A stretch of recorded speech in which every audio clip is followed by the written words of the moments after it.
Alright, so here's a little preview of my latest product before I do the full technical breakdown. But basically, it's a DeWalt battery carousel. So you can, it holds 6 batteries, the heaviest batteries you could possibly want. They can spin. Perfect for the job site, and then it's got some accessories too, which I'll cover in the breakdown. Thanks for watching. So here's what basically half of it looks like on the build plate. As you can see, there's support material.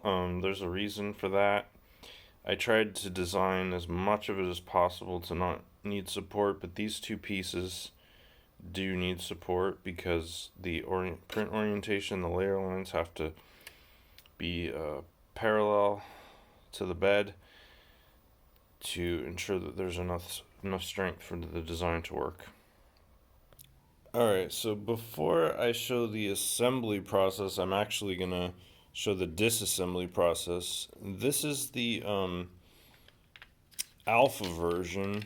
I'm actually extremely proud of the fact that everything fit with exact tolerances the first time. I simulated everything in SketchUp, so I didn't actually have to print out any test pieces. So yeah, this was literally the first print and it worked flawlessly. So I was really pleased with that. This is the prototype little storage tray that fits into these cavities here, and when the batteries are in place, these storage trays are locked in, and this one was actually too short, so I'm just gonna set that aside for now. And so this is how the construction works, and I'm also extremely proud of this little innovation here, although the alpha version didn't print properly. But you'll see how there's a ring inside here. It's actually 3 rings in total, and if you look right here, there's these little tabs actually that come up through the top and pop out and fit against the edge of the outer ring where the batteries are attached. So it's actually pretty easy to pull this out, and I'll explain the necessity of this later on. It kind of looks like a little crown. I modified this a little from the alpha version, as it needed to be just a little bit thicker. Come on, focus. And also for strength, for compressive strength, I changed the design a little with a slight convex curvature on the inner side of the ring to give it more strength. So yeah, it's considerably stronger now. It's basically like a poor man's corrugation, right? So once that locking ring is out of there, and the reason that locking ring exists is because fully loaded with batteries, just like this, even though these locks go 1.2 millimeters over the lip there, you'd think that would provide you enough structural support. It actually, because of the slight shearing forces, it will pop off and come out of the. You can't. Ironically, you can't do it just by hand. It has to be fully loaded with batteries. But anyway, to disassemble this, you just push all these tabs down, which is pretty easy to do with one hand, and then this section comes out. That's the handle. This is the battery storage carousel, and it can be used and printed independently, and you can actually pick it up like this. It's not too hard, but it's a little uncomfortable compared to the other design. This is a highly efficient print, just like I think it's like 100 grams of filament or 60, or it's not too much. Anyway, so this is a little joinery system here that allows these two halves to come together. And I'm also a little proud of this profile design here because you see it's kind of an intricate and weird profile. Let's see if I can actually get it to focus. Not very well. But yeah, these little cavities on the side are actually for another piece to fit into, and they also allow the inner cavity to flex outward a little. So when you're putting in the joining piece, which is this little profile right here, it will fit easily even if the tolerances aren't perfect because of the ability of those to flex outward. So that was just a kind of a cool, fun little innovation. And I'll show you how the whole thing works here in a minute, but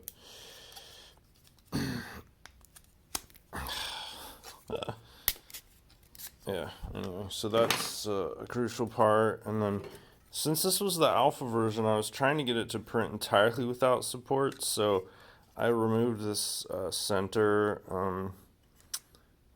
flexing piece in the hopes that I would be able to, but I forgot that these were still cantilevered, so it needed supports anyway. So I ended up adding that back just to give it a little more extra support and strength.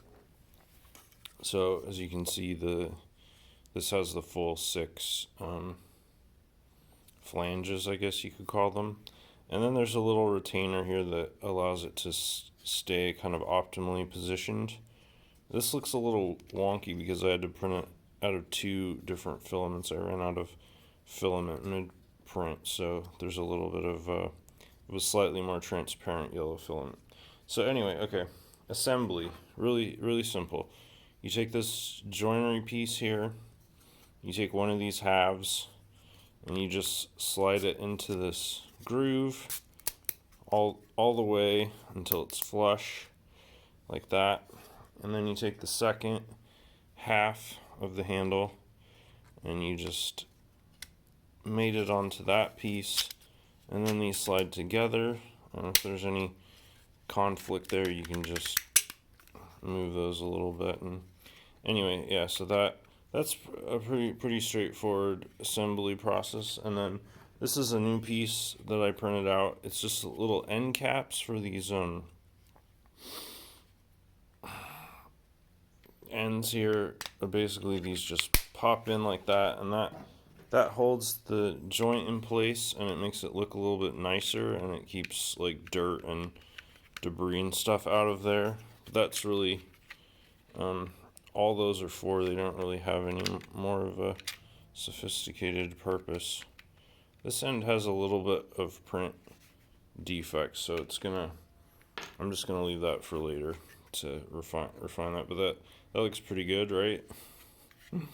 Okay, so then basically this is the next part to add. It's all a single piece, one print, incredibly strong layer orientation. This little chamfer here lets you know which side is up, and there's also an inner chamfer here that makes it easier to slide this in. So basically you're just taking this handle and you're sliding it in through this ring here, which is actually extremely easy and incredibly satisfying when it pops into place. And as you can see, those little retainers there stop it from going any farther. And this is the first time, like, I just put this together. Okay, so once again we have the same problem where these tabs are still floaty, right?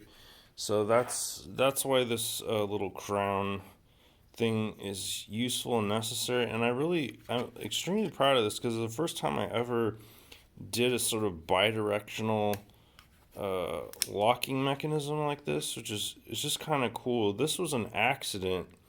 I just picked an arbitrary distance for this top part in the alpha design, and so there was a little bit of opening there, and then I was like, okay, how do I keep these tabs from moving at all? Obviously just another ring inside, so I designed this to just slide in to these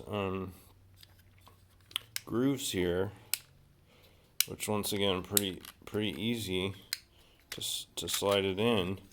And then when they slide in all the way, they just pop out into those little openings there. And the added benefit of this I really like is that it increases the friction a little of the handle, so it doesn't spin as easily, because that was actually a little bit of a problem when it was fully loaded. It was spinning too easily. But this slightly rougher, more frictious movement is preferable in my opinion. So yeah, now with that locking ring in place there, it's easy to remove it. It's not going to fall out, which is kind of a cool level of like just sort of nuanced performance. And so yeah, that's completely locked in there. That's never, the handles will break before that comes out. Okay, now let's move on to the accessories. Alright, so what kind of cool accessories can we put in these cavities? Well, I thought, why not make it a bit caddy, right? So I made this insert here where you can put up to 9 bits in. These are so rusty and disgusting, but whatever, that's good. That shows you that how robust this is. So you can just drop in, you know, whatever random bits you want to take to the job site. I'm going to put a full 9 in here. Alright, so yeah, just like that, little modular bit storage, and then it slides down and pops into that cavity. And of course that doesn't interfere with the battery operations at all. And then this one is just an open storage, because I thought, why not put different types of storage modules in there, so that you know, you could put bits in there too, or just what screws, I don't know, whatever the hell you want, I guess will fit in there. And pretty easy to get things out when it's not loaded up with batteries. Yeah, so let's load it up. Alright, so I got the other little end cap on there, and this is a selection of batteries. These are 12 amp hour flex volts, 6 amp hour flex volts, and just regular 6 amp hour batteries. So it's a pretty diverse selection. You know, this is kind of cool. You can load it sitting down if you want. It's easy to just slide that in there, and because the handle rotates, you can keep it out of the way or however you want. And or you can do it this way, which I think is kind of cool. You just hold it by the handle, pivot it where you want, slide in the battery, and then you can just rotate it around to the next available slot, which was kind of the idea behind the pivoting handle. Although obviously the bits are a little problematic there. You probably wouldn't load those in right away. Anyway, yeah, let's just load this up. I want to show how sturdy this is and how it's not gonna snap even with this incredible weight of batteries on here, which I'm gonna weigh after I got this fully loaded. So yeah, that's how easy it is to load, and unload is the same. I tweaked the design of the little interface here slightly. This is a improved version of my DeWalt wall mount, which I added just a little bit of extra topology on the bottom there to accommodate the sort of little weird wrinkle there on the, anyway, that works pretty great. So yeah, so my next part of this project is of course uploading the designs to printables. It's going to be a paid model, like my second paid model, because I think this is pretty cool and I spent a long time perfecting it, and I think it's superior to pretty much all the other versions on the market. I mean, it may be slightly less robust than more like solidly built handle, but you save a lot on filament, and honestly, it still works pretty great. I think you can carry one of these in each hand. That's 12 batteries you can bring to your job site.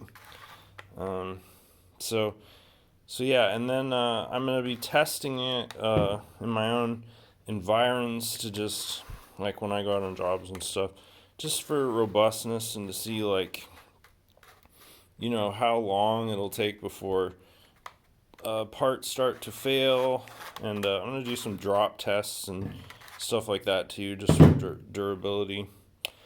All right, so the batteries do sit on the ground, all on their bases, which I personally think is fine. But if you're like on a really wet job site or something, I have another extender version thing that actually keeps all the batteries off the ground that you can just clip in where the crown goes.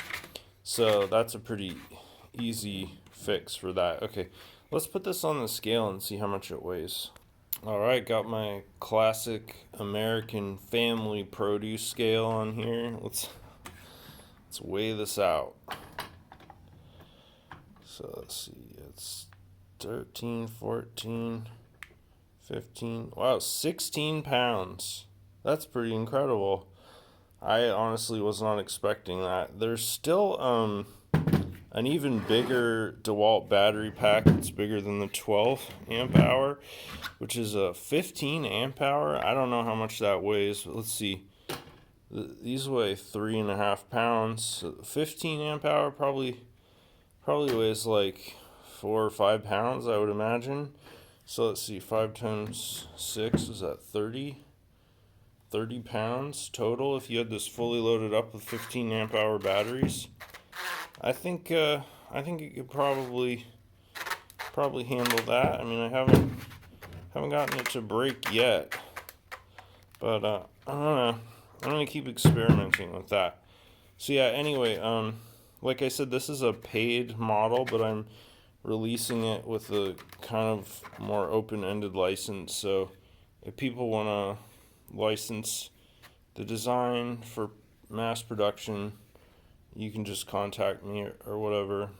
Otherwise, it's going to be like, I think, $5 to pay to buy the model off of printables. That's the cheapest, or that's as low as I can go, which seems fine to me. I think that's reasonable. You buy these on eBay, you get a kind of a weird version. It's a rectangular. There's 2 batteries on the ends and then 2 batteries on each side. So it also holds 6, and it's got a very robust handle. Probably last way longer than this, but it lacks the convenience and the cool factor of the hexagonal design and the rotation and the accessory things. What else was I gonna say? Oh yeah, those are like about $16 a piece. So you buy this, you get a better product. You could print it and tweak the design yourself if you like. And yeah, I guess that's all I have to say. Really proud of this. Probably spent about like 4 hours a day for like 5 days. Like, I don't know, 20 hours of work. And like I said, really pleased with the alpha version. Just right out of the printer, could assemble it without any problems. Oh yeah, if you print one of these yourself, definitely you're gonna need supports. That's a given. And then I also printed with a brim, a 5mm brim, and you won't be able to print every piece on one build plate unless you have a really big printer. My P1P I have to print in two batches, basically the carousel and then the handle and all the accessories and everything in another batch. So I'm going to put all those individually on the printables page. So yeah, Anyway, that's all. Thanks for watching.